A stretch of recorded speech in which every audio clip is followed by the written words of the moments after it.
I'm Evan Thomason with This Week in Santa Clarita, and today we are continuing our focus on the One Valley, One Vision project.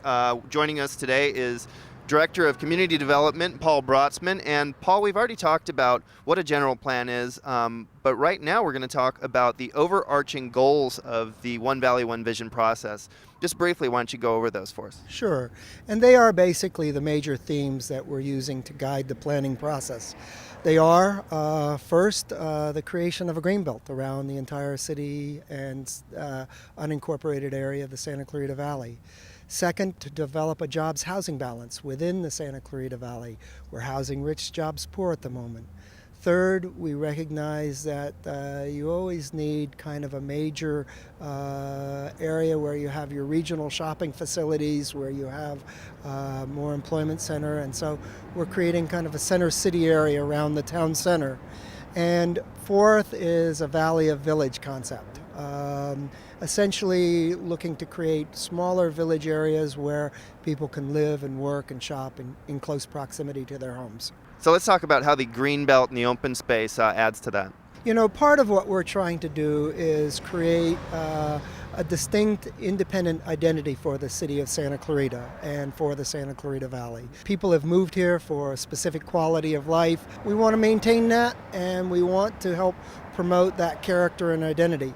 Part of the way to do that is to provide for a separation from the rest of that growing metropolitan area that surrounds us to the south. There we're looking at providing as much of a greenbelt buffer as possible. We've got the National Forest in part, but there are many private inholds of land that we need to look at acquiring or allowing to develop at relatively low density so that we're preserving the green belt around the city. Well, I know, for example, when there are developments that are built within the city of Santa Clarita, often the developers are required to give open space to the city. Yes, we have, in fact, required developers to, in some cases, give as much as 50% of the land area, set that aside as permanent open space, and allow development on the remainder of the property. Let's go back to jobs and housing balance. Now, how does the joint general plan between the County of Los Angeles and the City of Santa Clarita address the need to increase jobs housing balance? Sure. Today,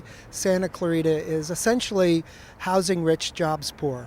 Over 50% of our residents have to commute out of the Santa Clarita Valley for jobs.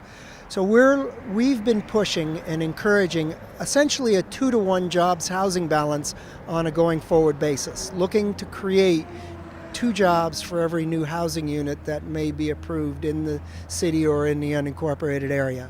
Right, and there seems to be several obvious benefits to the jobs housing balance being increased. One is saving the environment. You're using less fossil fuels if you're commuting less. The other one is quality of life. And I know there was a study not too long ago where a lot of residents said that they would actually take a pay deduction if they could work within the city of Santa Clarita within a certain radius to their homes.